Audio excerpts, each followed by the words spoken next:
Good morning to all. I'm bewildered.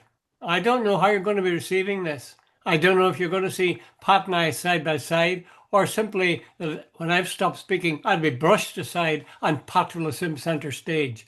Have you any hint? What does your gut tell you, Pat, about this? My Is it going gut to be tells me side by side, or is it going to Donegal be is going to speaker? win the All Ireland on Sunday. That's what my gut tells me. I got to mention that. I will have to come to that later on. Right, Okay. Jude, go and try it now.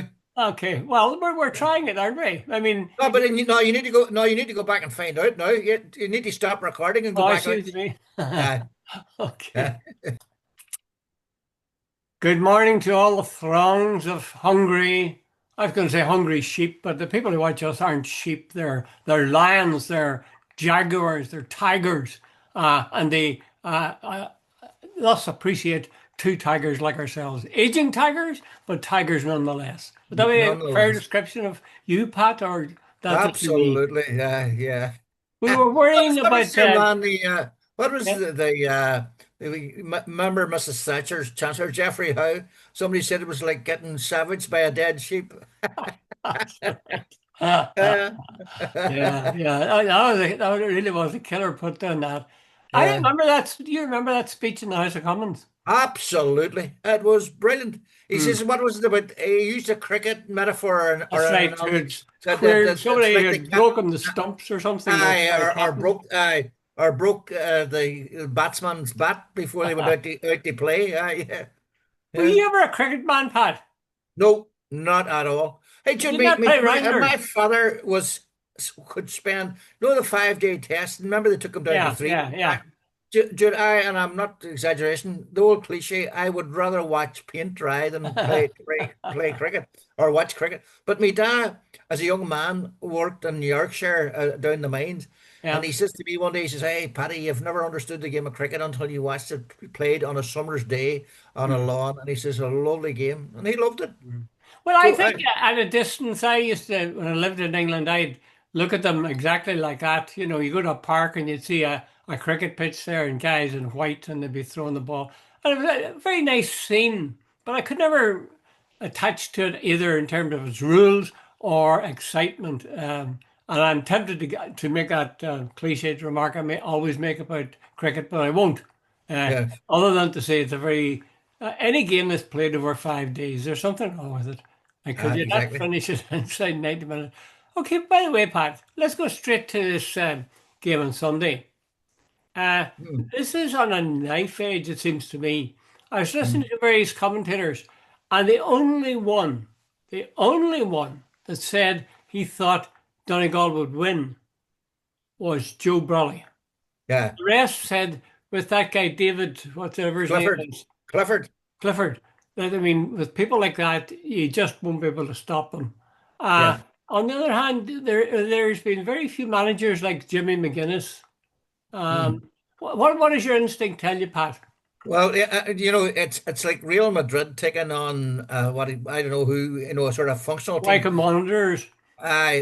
Well, exactly. Bolton wanted like Real Madrid are Kerry. There's no doubt about that. They've got the best footballers like Messi in a sort of way. Joe Brolly now is slightly exaggerated. He says he's the greatest footballer, GA player of all time. That's bollocks.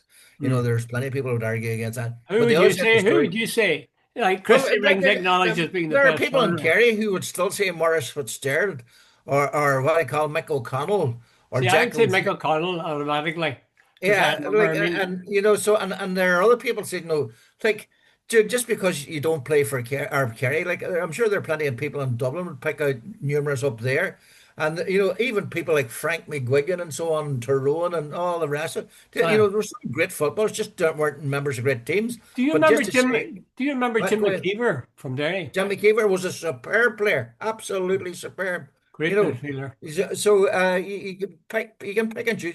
But anyway, bottom line of it all, Jude, I've Pat, Donegal. Pat, Pat, Pat, before you say, we didn't include Gunnar Brady, Gonna really. who played, if I remember rightly, fullback or else half centre, half back for Yeah, Cavan. And when he would come out with the ball, guys would bounce off him. Uh, He was built like a tank. Sorry, Uh, Pat. there, I there was a interrupted you. guy. There was a guy who played for Donegal called Martin Griffins, and he was exactly the same. He'd come out with a ball, and there'd be boys hanging off him, and it was like a tank rolling over. A couple of wee lambs. It was ridiculous. But anyway, Jude, to answer the point, I Yeah. think Donegal are superbly fit. They have running power like nobody else. They're extremely well organised. And so it's like sort of like the creative genius versus the functionaries. So we'll see what happens. Yeah. Well, you say creative genius. Are you thinking of David? David Clifford, he scored something like 8 goals in But that's just one 45. player. If you're He's a talking brilliant about, player, I mean, let's absolutely say brilliant. I would call Jim McGuinness a creative genius. Absolutely. He's come up, Jim has revolutionized GAA. And in fact, they had to change the game. You know this now, the two-pointer. They had to Aye. come up with that because Jim had come up with this. He had stifled the other way of playing. Hmm. And, years ago, Jude, you remember Kerry were the masters to catch and kick. And then Tyrone and Donegal came up with a game where they could play the game, like a sort of ticky-tacky, a bit like Barcelona. Don't lose possession. And when you get a chance, take a score. So Hmm. you go for it. But anyway, it's going to be Jude. It's going to be a sort of Beauty and the Beast type scenario, and the beauty being Kerry, the beast being Donegal. But I it could don't turn know out about the other way that, Pat. around. I think that's a bit Donegal. hard. I think that's a bit hard. I know you like to self-flagellate in your private Uh, moments, but I think Donegal's. I watched Donegal, and I think they're quite an exciting team to watch. absolutely. But like Jude, I'm working on the basis that let the all the pressure go on Kerry and let Ah, Donegal go as underdogs, and yes, yes. Donegal I think always that's a play good better when they're idea underdogs. because that would you learn the lesson from Cork because Cork was going to win the Oh, in hurling. Jude, That was a disaster. I've never seen a team cave so totally. yeah. Apparently, the one of the Cork guys started sort of jumping in the keeper's face, the Tipperary keep at a half time, and apparently that motivated them. That the arrogance of the Cork team, they were 6 points up, and they were coasting, Yeah. and the way the Tipperary guys came out in the second half and absolutely were relentless. They wouldn't even give up, a blade of grass. The Mhm. Cork couldn't deal with them, man, and Cork folded. Yeah, yeah. Well, I'm looking forward to it, and I really sincerely do hope that Donegal win. Not just because I was born there, but uh, simply because, well, they're an Ulster team. And I Yeah, was talking to a guy, and maybe I've said this before. I was talking to a guy from Meath one day, or I was listening to a couple of Meath guys talking, and they were drawing a comparison between uh, Leinster and Ulster in terms of Gaelic football. yeah, And they said if a team from Ulster got through to the semi-finals or the finals, the rest of Ulster would get behind them. yeah, Um, he says if Dublin got to the All Ireland semi-final, in other words, Meath will be beaten, would yeah, they rally behind Dublin? Never, not in 100 years. I thought yeah, that at the time I was very struck by that. I'm not sure that that's a pat in the back for northern teams or yeah. whether that's well, it's a wee bit mean, maybe is it? You know, I don't know, maybe we man. did like it behind Dublin. Dublin. They were a great team. They were a great team. Oh, they were a great team. But the thing about it, fell out with a very good friend of mine. She's a nice woman, but I said, like, Dublin had every advantage. All their games were played at Croke Park. Hmm. Everybody else had to travel to Croke Park. Yeah, And if you look based on the what do you call it, the funding, Dublin got something like 6 million one year. They won the All Ireland. I think it was at Leisure. Someone got 200,000. You're going. Every advantage was going to Dublin at the time. but They had no where did more that kids. money come from? What It's exactly are you based talking on about? clubs and people in the clubs and all that sort of stuff. Are you Uh, saying money allocated from the central Central coffers. council? Yeah. Oh, geez, that's ridiculous. No, no. By the way, Jude, I'm open to correction, but Dublin got massive, massive money, and I remember seeing Laois, like was it Longford, and I feel they got a couple of 100,000. Dublin got a couple of million. It was ridiculous. Maybe that was because the way Dublin ran its clubs was more imaginative. I think it was Joe Brawley again that I heard talking about it. And I gathered that the Dublin team, when they're at their height, that they were very actively involved in community projects and all sorts of buddy systems for young guys. Yeah, yeah, that's true. They There's really there's worked that. I wish I'd like to think that all the teams, especially the successful teams, would do exactly the same. In fact, they do. I mean, I've seen it with regard to funerals, for example. Inevitably, the GAA is very big in certainly country areas at organising people for wakes and then for the funeral service. yeah, They're out on the road with their high vis vests and waving people yeah, in and yeah, so on. very much so. I, I know, remember a couple of members of the Dublin team were on the Late Late Show a couple of years back, and they mm, were involved in drugs prevention and talks, and getting young people involved in sport and so on. And they even had a couple of members of the team. I think there was one guy whose brother actually died from being a heroin addict. So I was close to home. But Jude, the GA, and I'm not always the biggest fan of it, but a lot of times the GA gets a lot of abuse. But I'm telling you, they do a hell of a lot of good stuff. Like around here where I live, the GA brings in all sorts of young people, gets them involved in sports, gets them off the streets, and it's a very, very worthwhile organization. well, you said that sometimes you wouldn't be totally mad about them. What are your Well, plus? Judy, they do tend to. I know it was known as the Grab All Association. There have been Never heard that one. uh, yeah, Oh, Jude, they're very fond of money, and they're very, and so on.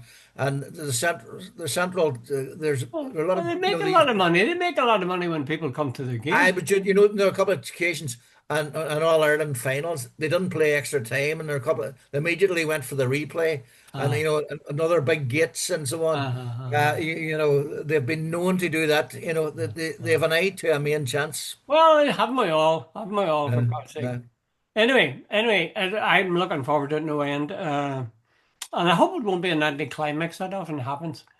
yeah, My heart is still with the Tyrone team of 1956, 57, and 57, 58.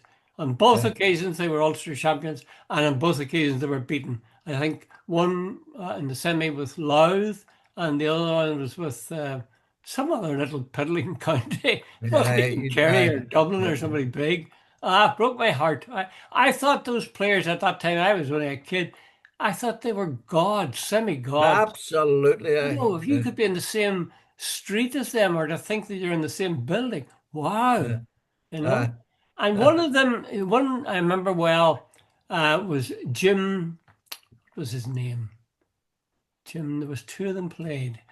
Jim something, not Kelly, but I'm sure somebody will correct us. He, in later years, he had a business set up, a wee business. He was an SDLP man, and the Glenanne gang killed him as he was oh, driving into his own house, driving up the oh, driveway, and they were waiting for him, and they shot him dead. uh, I uh, couldn't believe that because he was one of the guys I hero worshipped. He was uh, small. He played centre half back, small, unlikely looking figure, but by God was he good.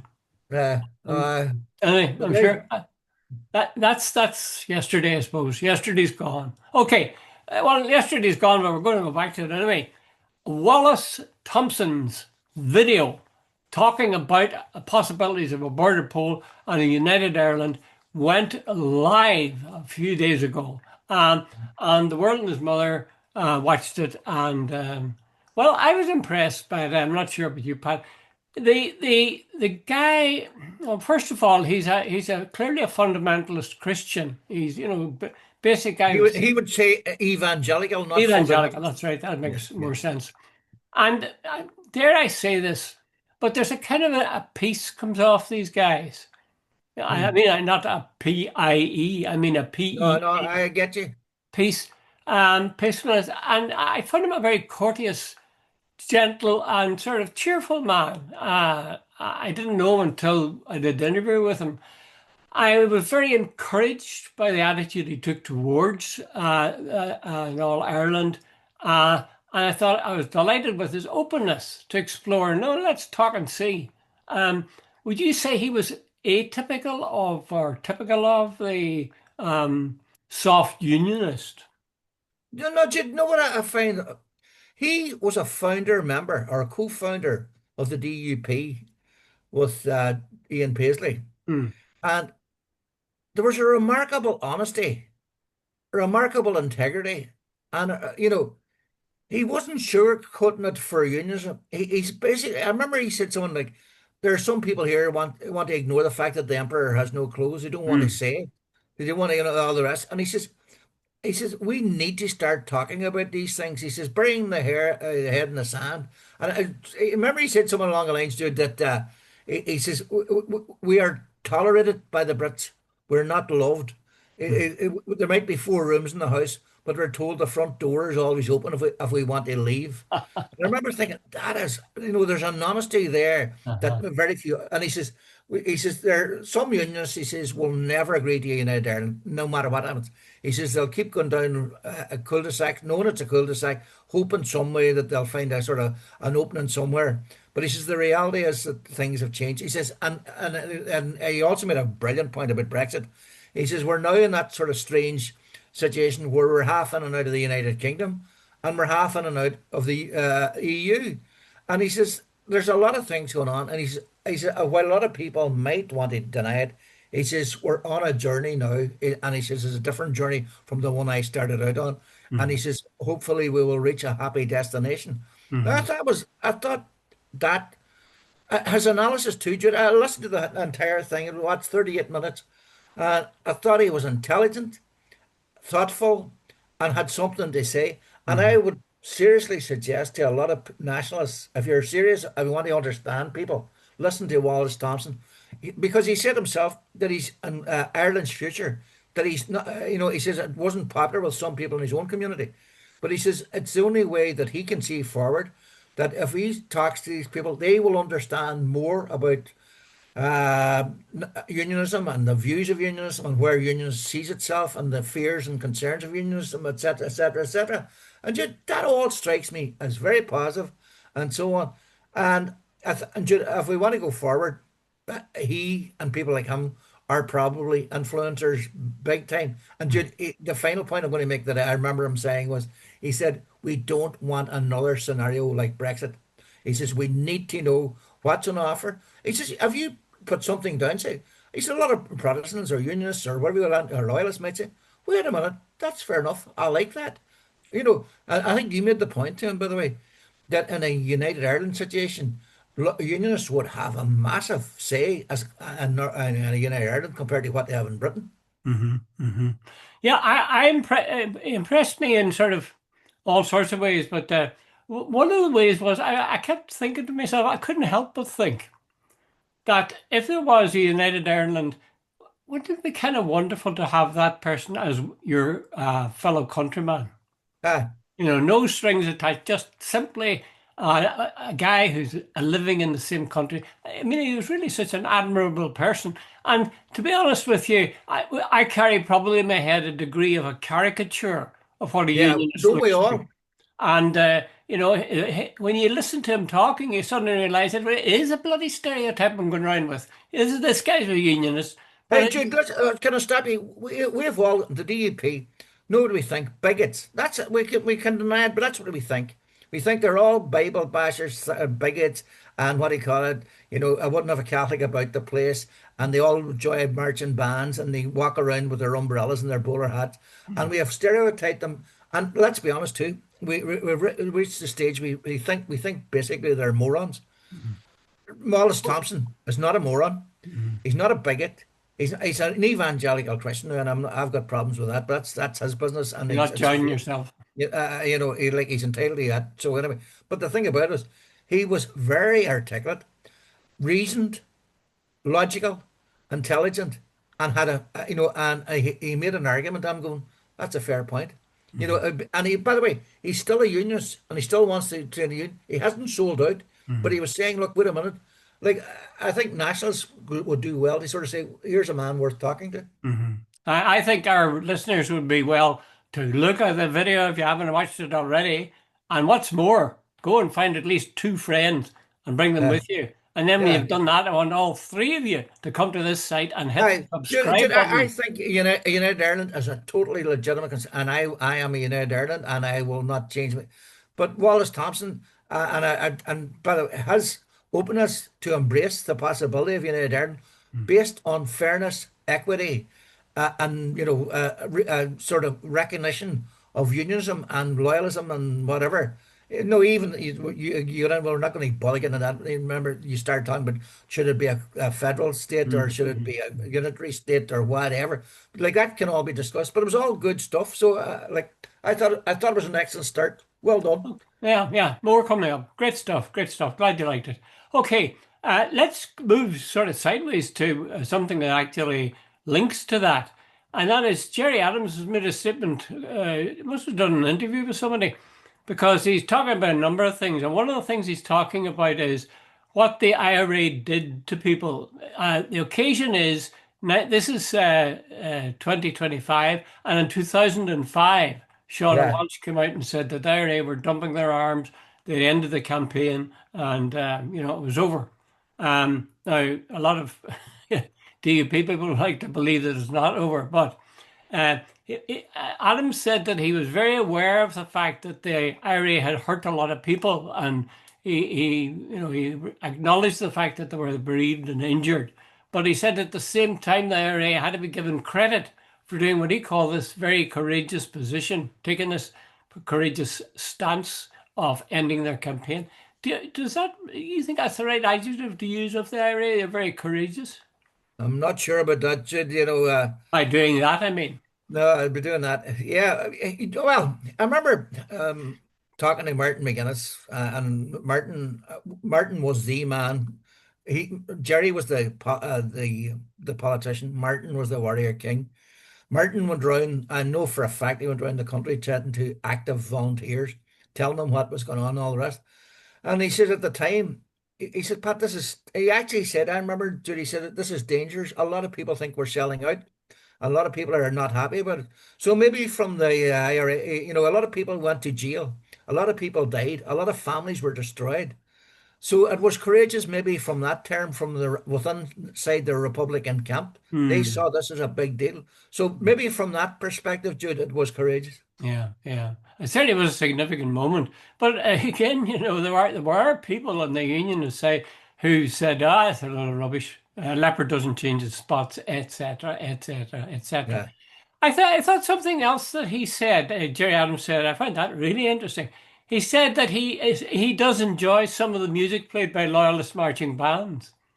I Yeah. said he said that he in a united Ireland that they would still be very likely orange marches and celebration of the 12th. But he said he liked some of the songs. He liked the culture, he liked the uniforms, he liked the music, and all that went with it. He took the sash as an example, and he said he didn't think that the lyrics of that were sectarian at all. It was referring to people who are being loyal from across the sea, wanting to sing and dance. There are, of course, sectarian songs played by some bands, but that's not one of them. Have you ever thought that way? Have you ever thought of the Yeah, sash as not being well, sectarian? no. By the way, it's amazing this came up in a conversation. I'm doing a thing in the gas yard in Derry on Monday. There's a What series of kind? conversations. It's called Myth. Did you there? It's called Did You Hear About? And it's called Myth Busting Conversation. No, we think we know a lot about the Orange Order, and we don't. We think, well, one of the things about marching bands, and there's a guy coming along on Monday, and one thing he sent me this thing along, or I got there are 660 marching bands in the north, 30,000 people. And as your guy pointed out, the vast majority are just guys who go, and he says it's great for the loyalist or unionist community. About 30,000 people involved to go learn the music. He says it keeps them off the streets. It's part of the culture. He said a lot of the guys become very good musicians. Some have joined orchestras. Even the most famous, Sir James Galway, the flautist, the guy who started out in a band and so on, and now well, I don't know if he still plays, but he went across the world, and the guy said, he said the few who give us a bad name are the ones who get publicity. Yet the people, the vast majority go on a Monday and maybe a Wednesday night for a practice session, don't cause anybody any trouble, are not sectarian, not anything else. And he says it's part of our culture and it should be accepted as such. And Adams is basically saying that. Yeah, it makes a point that we shouldn't ridicule, he says, aspects of unionism. Yeah. Much better to try to understand those areas, and that the Orange Order would be an example of that. I think at the moment I'm just one of these unenlightened people, but I don't think I would agree with him. No, I Jude, think the well, Orange Order no, is an anti-Catholic organization, I, and I I don't think you remember. can get away with that. Aye. The history of the marching bands has not been great.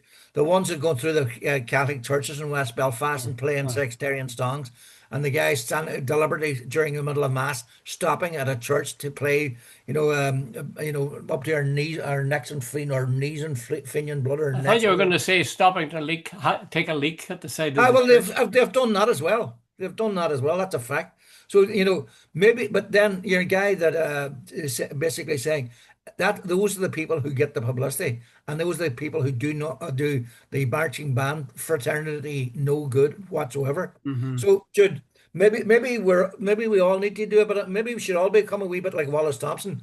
Look at the other side.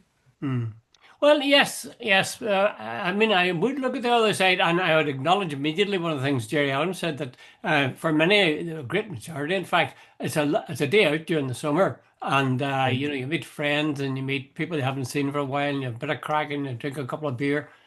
I agree with that. That's what happens, and it does serve a social purpose. But I would still come back to the thing that this organization is a sectarian organization. I was watching that guy. He used to play Da in Give My Head Peace Yeah, yeah. in a clip, and he was saying about the Orange Order, and the guy talking to him was saying, "Well, Catholics aren't allowed to join it," and he Mm, said, "Well, yeah, a St. Malachy's College old boy, yeah, and if you haven't been to St. Malachy's, you can't join it," yeah, which I thought was yeah, kind of clever. But yeah, I still have a bit of reservations about things it says in it. Well, the whole idea, like your wife, or if you venture into Catholic Church, all that, it really does serve what is a vehicle for people enjoying themselves, and some of the music's good. Incidentally, the other person I heard talking about um, enjoying orange music was the late Francie Brolly. yeah. Francie Brolly was a very good musician, a good piano player, a guitarist, Mm. singer as well. But he said that when he'd be sitting about home in the evening, you're not sure what you want to play. He said he very often find himself playing the sash or the Yeah. orange flute, which I thought was very. Um, Actually, I think it's very. I assume it's sincere because Mm. it's also kind of devastating. Like What do you mean? if I'm a bigoted orange man, say, and I really rejoice in playing the flute, uh, Mm. or playing, the old orange flute or the sash. It sort of takes the wind out of my sails if I find out that the the people I'm trying to The annoy Williams. actually enjoy these. Well, what happens if the guy who's delivering a talk in the gas yard centre on Monday is right that the vast majority it's a part of the tradition of the culture. They just go to learn their music. It's great. It's something to do. Intellectually, a lot of them left school early, but learning to play music, it Yeah, actually is an academic achievement. It gives them sense of worth. And it gives them immense enjoyment and pride that they can play a musical instrument. By the way, Jude, we've only a couple of minutes left. that's What right. About who's four. who's coming up on Wednesday in your next United Ireland talk? The next person who will be up I put him up on Wednesday, is Padder Tobin, the leader of Intu, who fell out Yeah, with the Shinners. I think largely, although I suppose he'd include this, but I think it was essentially over the abortion act, or whatever you want to call it. Um, I know him well. I don't know him that well, but I know him reasonably well. And he's a good talker. absolutely. When he was in Sinn Féin, he was saying, he used to appear all the time on the Sunday politics program. Yeah, And people would say, why always you? And he says, well, I'm the one who's always shoved out there. He yeah, knows his facts. He's very good, and he's a bit like Pierce Doherty in that respect. yeah, A whole series of statistics at his fingertips. And yeah, I must say I admire him. Whether you agree with him or not, you have to admire a man who puts his belief on the line to the extent that his livelihood may go with it. When yeah, he stuck to his guns in terms of abortion, he could have faded into the background and never been heard of again. But he yeah. did. Okay, Yeah, we're very short of time, but have we time to just talk for about 2 minutes about President Macron says that France will recognize Palestine as a state, and he says he will formalize the decision at the UN General Assembly in September. What's your yeah. thoughts on that? Jude, about time. Already, Mike Just about time. Huckabee. You wouldn't say about fucking time. Yeah, absolutely. About fucking time. And it's about fucking time half the world joined. Now, there's 140 countries recognize Palestine, but France is the first major European country to go ahead. And already, Mike Huckabee is the US ambassador to Israel, and he said why don't the French open up the Riviera if they feel so strongly about the Palestinians that no sovereign state, that is Israel, should have to have a go, put up with this. The arrogance of the Americans, the absolute unbelievable, you know, hubris of those people. Jude, the bottom line of it is that uh, the Palestinians have a right to a state. They lived in that land as long as the Jews, so they're entitled to it. But the other thing as well, Jude, even though, let me digress for You know, if you're very short of you, time now, we're in a yeah, minute and a yeah, but half. here's Very much. a US organization. You know the way the Israelis wanted rid of the UN and UNRWA and all the rest of it. Yeah. An American organization, did, you know, they claimed that the reason that Hamas was stealing the food and that's why there's a famine. An American organization turned around yesterday and said they investigated 156 cases, and not one case can they find that Hamas stole food. In fact, 44, 45 of where the food went missing was directly due to the IDF. So, Jude, that's the sort of thing we're up against. I'm going to end on a sour note here. Besides the thing of waiting until September, there are people dying. Not only are the Palestinians dying, the medical people are dying. They're Yeah, fainting, they're falling down, they say, in the street for yeah, lack of food. They go without breakfast because there isn't food. They yeah, say that the price of a bag of flour, which was something like £150, I yeah. mean,